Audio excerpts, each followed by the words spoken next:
I use the budget pretty much as an assessment tool.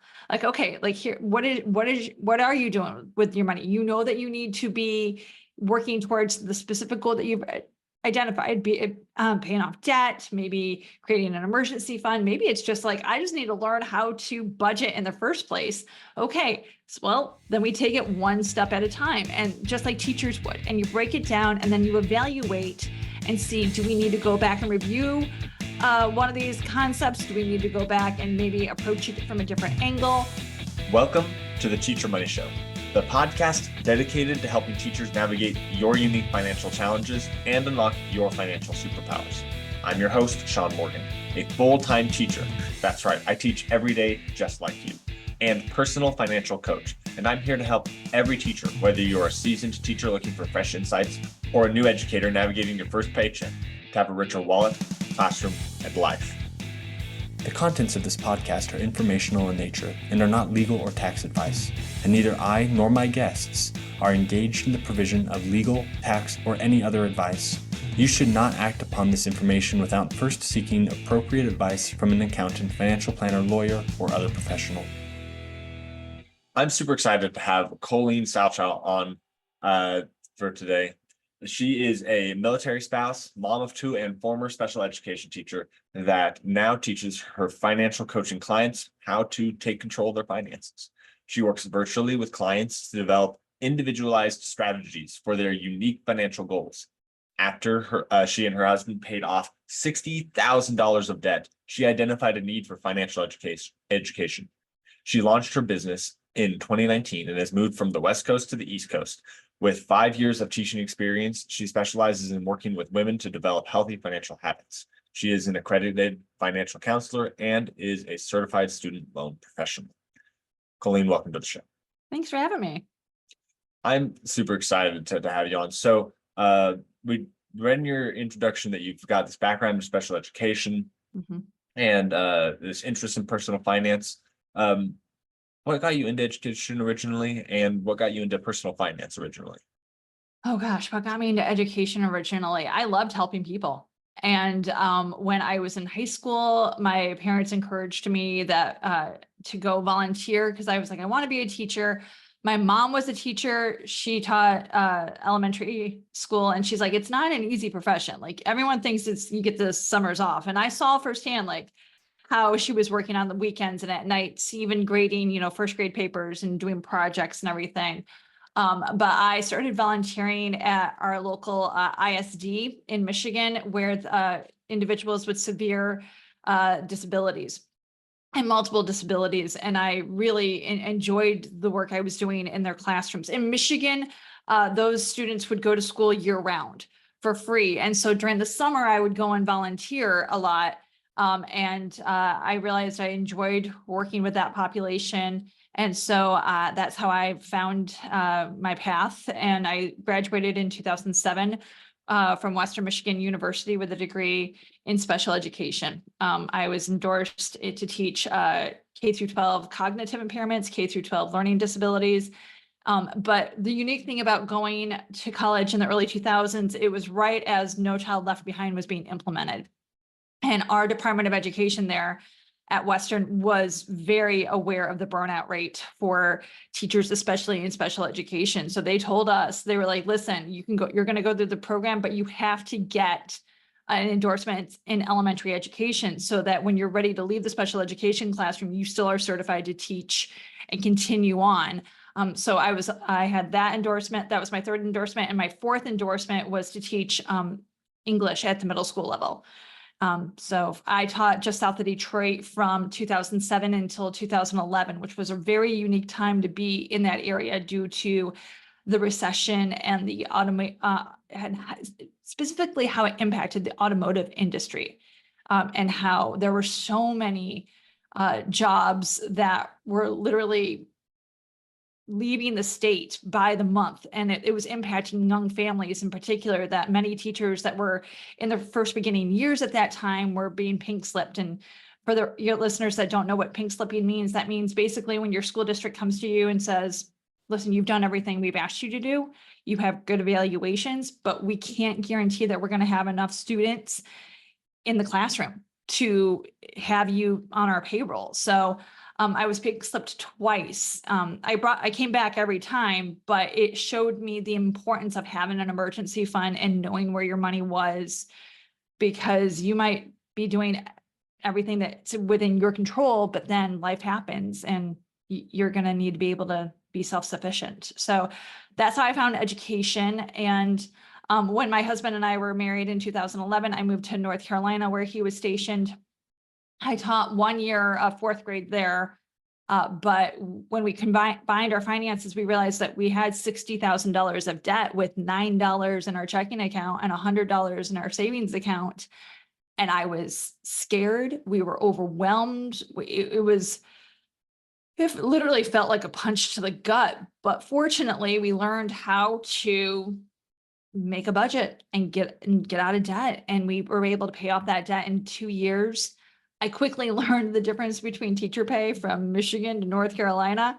And we started our family. So when we looked at the numbers, I basically was teaching to pay for daycare for our newborn son.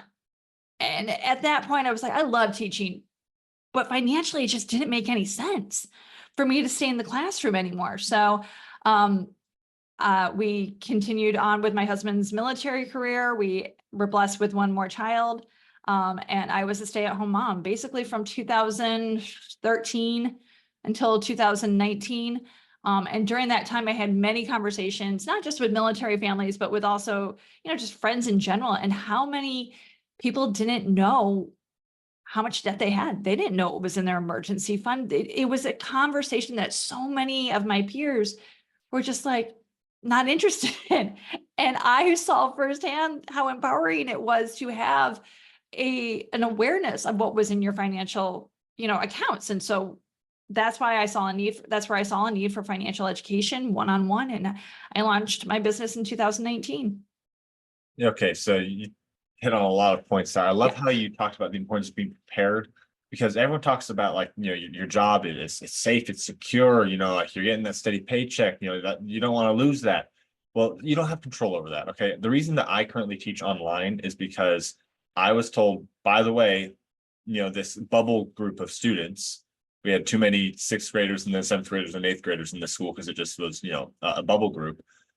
They're leaving and the kids coming in are not a bubble group. So there's less students. So sorry, like your job no longer exists because you were the last one hired, right? That's, teachers unions do that. If you're the last one hired, you're the first one fired.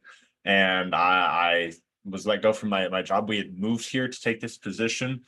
So now I was in this area without that job. And I could have found another job in the larger school district nearby, but I didn't want to be in that school district. But I was fortunate to find my online teaching job, but it was definitely a time of uncertainty. I was scrambling to find something, anything to be able to have a steady paycheck again, because while I did have some funds set aside and some means, if you don't have like that independence of investments that you can just live off of, you need to have that money coming in. So having anything, emergency fund, investments and things like that to prepare you for those types of things that will most likely happen in your life is huge. Yeah. I consider myself really fortunate in that I was so young when the recession hit.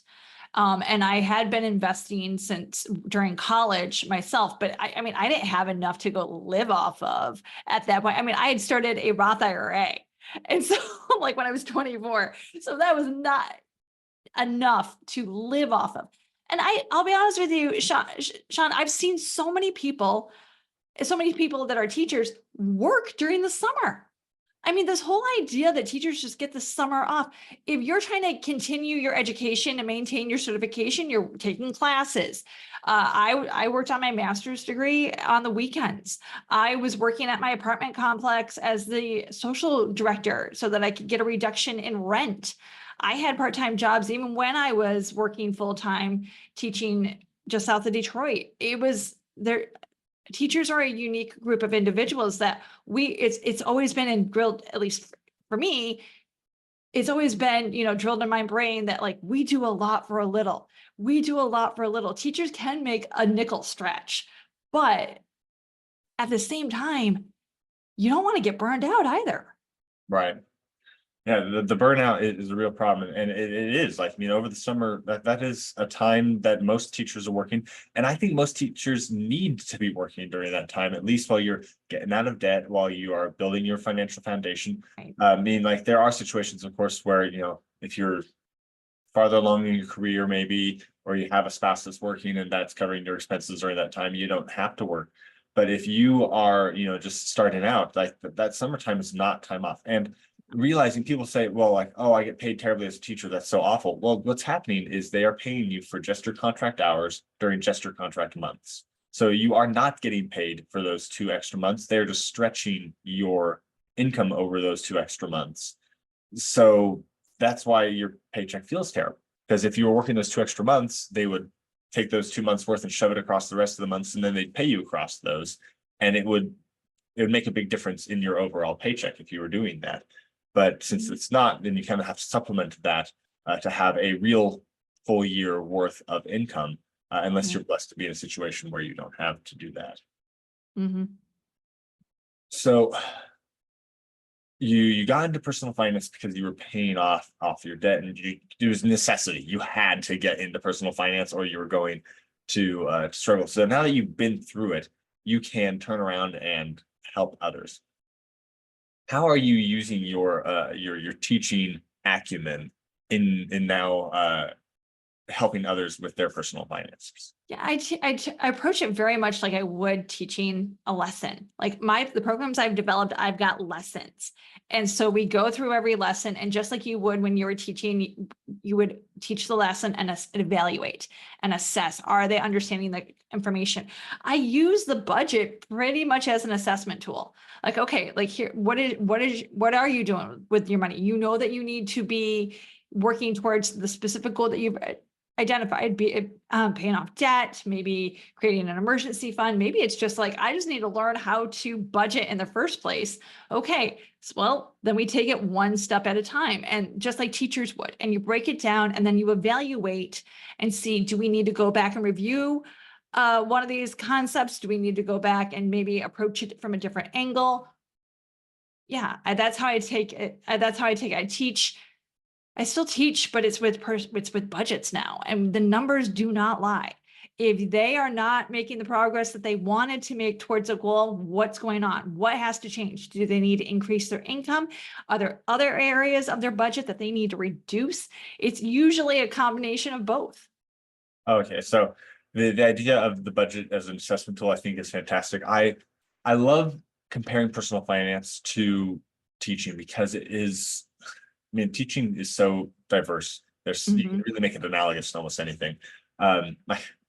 People do the budget for the first time and they're terrible at it. Like, let's be honest. Anytime someone does a budget for the first time, it just does not go the way you think. You think, oh yeah, I only spend like $300 on food, and then you're like spending $1,500 on food or something like that. It's like, oh yeah, right.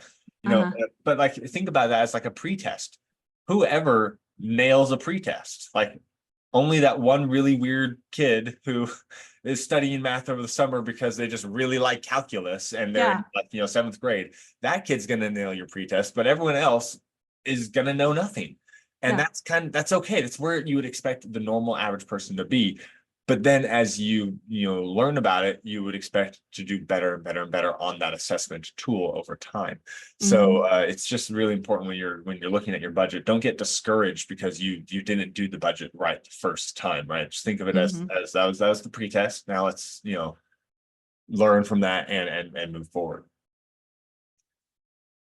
If someone's listening to this podcast, they're either in 2 categories. One, they're in the help. I really need help with my finances category, or they are like me and they just really like financial content.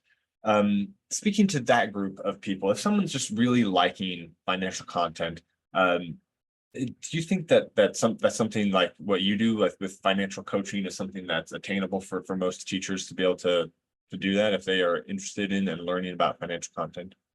I think there's a difference between being a financial coach and then being a business owner. And that's what, I mean, this is the big difference I've seen. I love working with my clients. I love coming up with curriculums, programs for their specific needs. But being a business owner has been a whole new world that I had never experienced coming from the field of education. So could a teacher do this and still be a teacher full time? Yes, but I would advise anyone that's considering going into this personal financial coaching space to look at it as they had their teaching license.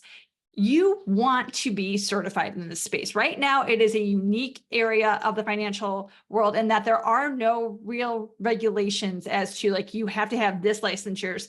Being a financial coach is a very broad term. And so I would encourage listeners to consider pursuing certifications that are hard to obtain. Just like a teaching license is hard to obtain for a reason. Like we want good quality people in the classroom teaching kids. Same approach for financial coaching. You want high quality individuals that are following the fiduciary code of ethics, that have demonstrated over, a certain number of hours. For the accredited financial counseling certification, I had to document over 1,000 hours of financial literacy, either teaching those programs, being on podcasts like this, developing curriculums, writing educational blogs or posts. I had to document over 1,000 hours of that. I also had to take an exam, a standardized exam, and pass with at least a 77% passing rate. And I have had people that are like, this is really hard. I'm like, yeah, but it should be. Like it should be, because we are giving people personal financial advice or strategies that will impact their financial well-being. So I would encourage any teacher to look at this field with that frame of mind, get experience. Being a business owner, I did not do a good job of identifying my target market from the beginning. It's taken me years to get there. And yes, I've worked with women. I also work with teenagers and young adults. And so I've got a couple of different niches that I work with, and that's okay. There's no real rule book as to like how to run your business, which is empowering and intimidating at the same time. So I would encourage teachers to get experience, interview at least 100 people that you think would be your target market, your niche, and ask them what they are looking for. In 2019, I went through the Dave Ramsey Organization Financial Coach Mastery Certification Training, paid my $1,700, went through those modules, had like 3 Zoom calls, and I got the certification. And I thought, all right, now everyone's going to want to work with me because everyone needs this help. I mean, look at this. I can work with so many people. Look at the student loan situation. Look at the debt situation. So many people need to, nope, crickets. It was crickets. And so I've just kind of organically built this business though. And I worked with a nonprofit organization that worked with military veterans and spouses and active duty members, teaching them how to start their own businesses. So that's how I learned a lot of this. I just was in the right place at the right time for a lot of that, but I've carried that knowledge with me along through with the rest of the 5 years. And here I am, I'm still here. You know what? I love what you're talking about here about, there's the teaching aspect of it. Like, so let's say someone wants to do something else, like tutoring, right? There's just so many different like teaching adjacent businesses you could run. And naturally you're going like, oh yeah, I can do that. I'm a teacher. But then you have the business ownership thing, which there is like no course on owning a business. Like if you get a business degree in college, that's a course on how to manage somebody else's business, not how to own a business. It's entirely different. And I always say that, and I want to see if you agree on this, that teachers could make great business owners, because if you can manage 35 blessed little children in a room at one time, you can manage a business. That doesn't mean that you know everything you're supposed to do, but like you have that skill level already of being able to handle all of the pans in the fire that being a business owner takes, but you just need to know what pans you need to pull when, Yeah, I also look at it as, teachers, regardless if you've been in the classroom 5 years or 35 years, you have gone through crazy days. You have gone through things that, like, when the internet's out in your school and you're like, okay, I can still make it work. I can still make it work. That's what a lot I do as a business owner. So it's like, okay, what's an EIN? How do I get a separate business account? What's a business license? There's these steps as to that you should be taking as a business owner. And I'm sure there are courses out there. I mean, there's a course for everything right now. But if you are going through a program or a course for, how to be a business owner, make sure you know who's behind that course. I've seen a lot of courses out there on different platforms like LinkedIn and Instagram and Facebook. And I keep going back to them, like, who is putting this on? Like, do they really know what they're talking about? Do they really know? Or should teachers just take the time? And what I would recommend you do, take the time and slowly build up your business while you're teaching. Because I know not every teacher has the summers off. Like, we've already talked about that. But if this is something that you're considering, maybe after you leave the classroom and you're retired and you have a pension coming in and you know that your lights are on and your home is paid, or, you can have your own, what am I trying to say here? You already have your basics expenses covered. Then you want to pursue being a business owner or doing this financial coaching thing, go for it. Yeah, that's great. I love that we're talking about, ways that you can just learn about it almost the hard way, but Yeah. it's also the way that, like, that works. Because, like, if you're looking at these course gurus, which guru used to be a good thing, but now it's not anymore. Like, just because they have a Lamborghini in the background of their Instagram video does not mean that they know what they're talking about, right? Like, the number of videos I've seen of someone Yes. getting out of a fancy car and be like, I can teach you how to have a fancy car like me, with, Yeah. whatever they're talking about. You're like, no. So just the internet is putting forward, like, their absolute best face. You need to take time to really get to know that person, know where they're coming from, know other, approaches, because, Right. just because they did it and worked for them, or maybe it hasn't really worked for them, but they're pretending it did, doesn't mean it's the right thing for you. So I love the nice and slow approach, right? We are blessed with time off where you are not required to be in work. That doesn't mean that you are not working during that time, but I mean, like, you have, a week off for the Thanksgiving break, 2 weeks off for the Christmas break, and, weekend here, a thing there. Like, there's time off built into our schedule that most people don't have. Right. So if you aren't, visiting family, or if you have some, extra time on those days, those are the times that you can really just, like, build, right? You can really dive deep. And then I love other advice that I've heard is just, like, spending 20 minutes, 30 minutes a day focusing on this to have that consistent thing. Like, anyone can find 20 or 30 minutes to not be scrolling on Instagram every day to do this, right? So there's just a lot of ways that you can slowly build up and just get that knowledge you need without trying to take the easy way, without trying to take the, no offense here, but I've done this too, the $1,700 take a few courses and be like, woo, I've got it. Way, like, that's never going to be as effective as the school of hard knocks, the experience that you get from doing that. Yeah. Okay, another thing I wanted to circle back to is you talked about programs for teaching the youth, right? Like teenagers, middle schoolers. A lot of the teachers that are going to be listening to this also are being asked to teach finance. And that's kind of terrifying, because there's not, like, the textbook on personal finance to teach in schools.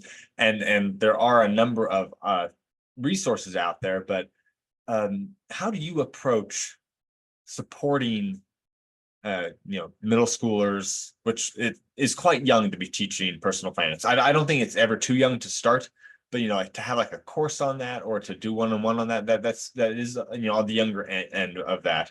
But then, high school is definitely a good time to make sure we're getting those things ingrained before they move out of the house. How do you approach those populations with this rather dense content? It is dense content. I want to know what the clients, be it if they're a middle school client, a high schooler, a young adult, what do they want to do with their money? Because I got to get them to buy in. And we all know regardless of where you teach in the country, if they're not bought in, they're not going to care. Like, they're going to show up probably because mom and dad are like, no, we got you this program. You got to be here. But I want to know, what do these kids want to use their money for?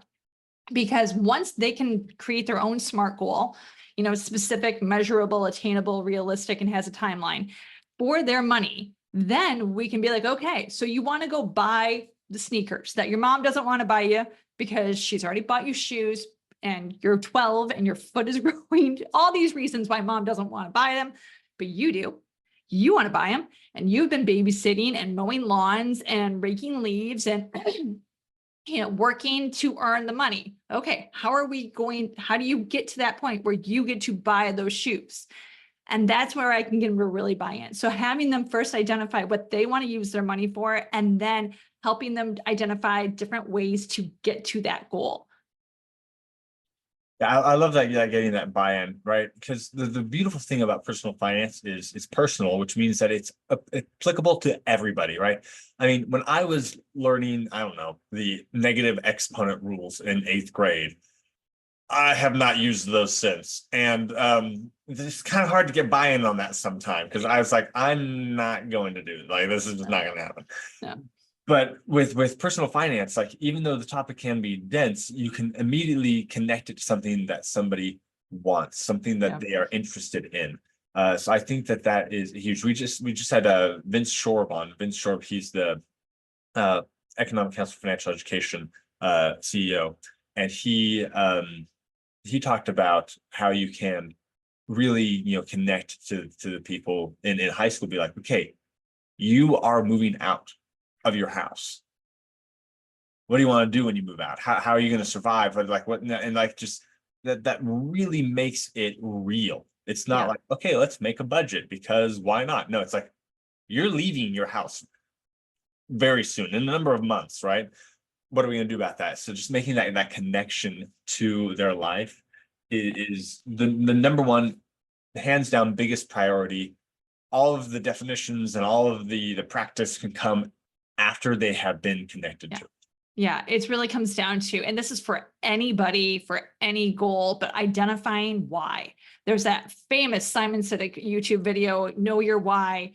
Why do you want to be a business owner? Why do you want to save money? Why do you want to use a budget? Because let's be honest, using a budget is not always fun, especially when things come up that you didn't expect to come up. I was working with a teenage client, one of my middle school clients 2 summers ago, and she was on track to save money for those tennis shoes. And she was babysitting, she was working hard.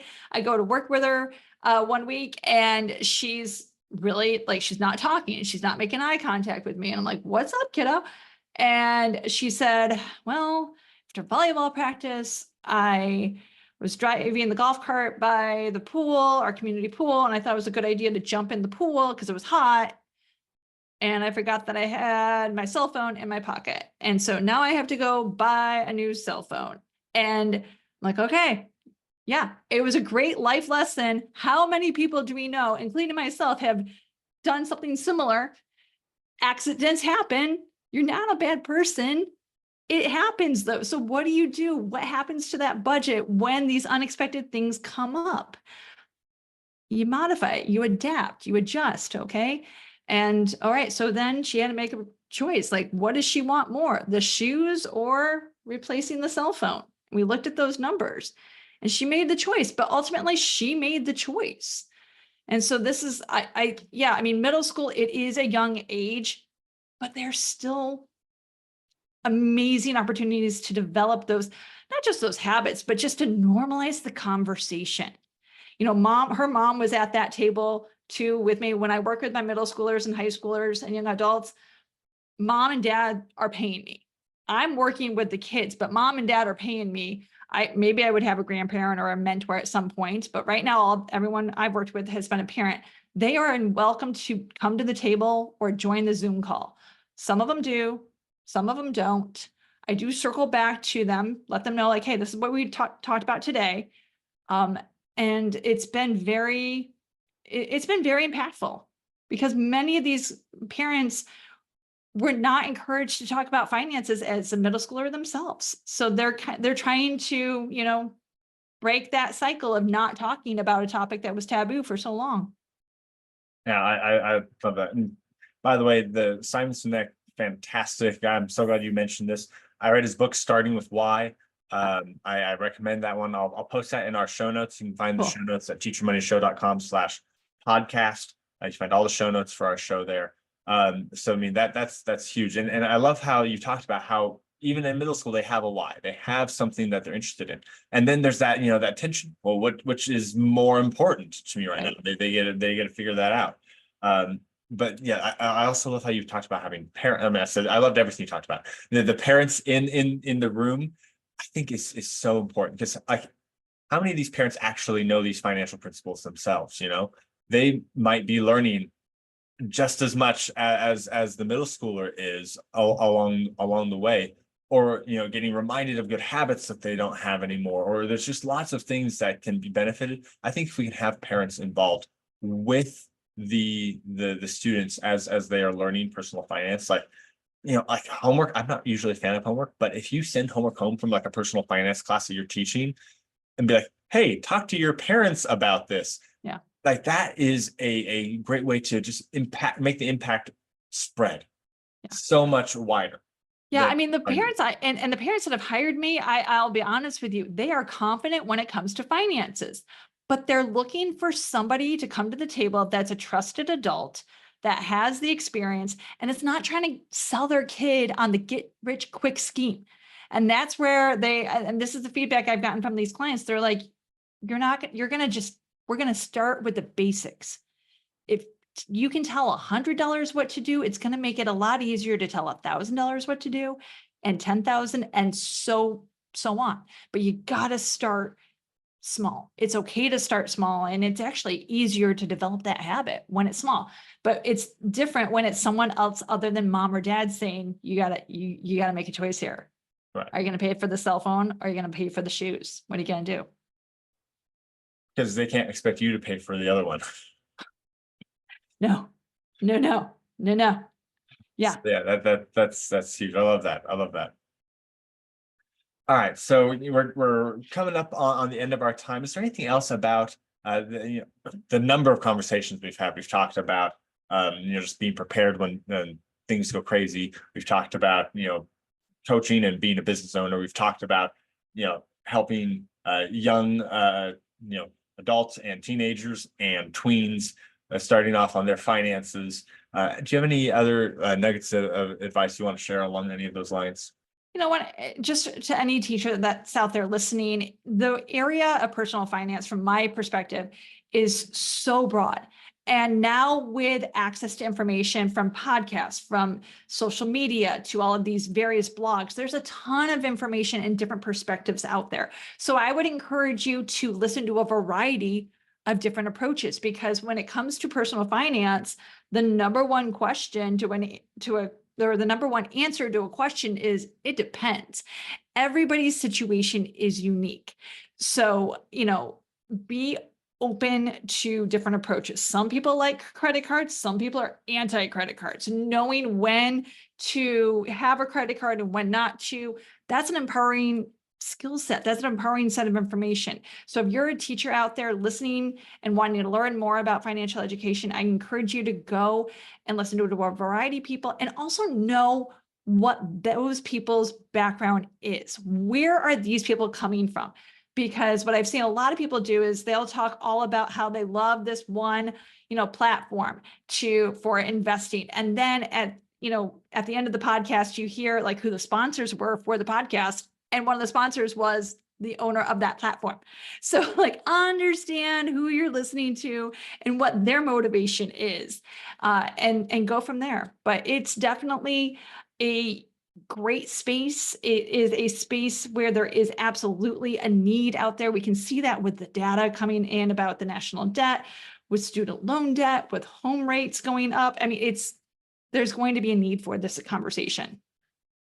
I love it. Thank you so much. Okay, so we got 2 more questions, the same questions I ask all of my guests. First question is, what is your number 1 tip for teachers to have a richer wallet, classroom, and life? I would say my number 1 tip would be to track your finances like you track your kid or your students' scores. You want to look at your grade book. I've been there. It's not easy to see when some of these kids don't turn in assignments and don't do projects or don't perform well on tests, but you need that information, that data. Take the same approach with your finances. It's not easy to see when you have all of this debt, but taking it, tracking it, and being intentional, knowing what your financial goal is, what is your financial why, and taking steps little by little. Treat your budget like your grade book. Treat your budget like your grade book. I'm just getting all sorts of analogies between your finances and your classroom. I love that. Awesome. Okay, so last question. If someone wants to ask you some questions or get in contact with you, how can they do that? Yeah, you can go to my website, salchowcoaching.com. I'm sure you'll add that to the show notes. I'm also on Instagram and Facebook at Salchow Coaching. You can find me on LinkedIn at Salchow Coaching. You can also find me on LinkedIn at Colleen Salchow. All right, awesome. Thank you so much, Colleen. It was wonderful to have you on the show. Thanks for having me. Are you worried you won't have enough money to retire? Or maybe you just don't know how you're going to get out of all of this debt. Whatever your situation is, I can help you.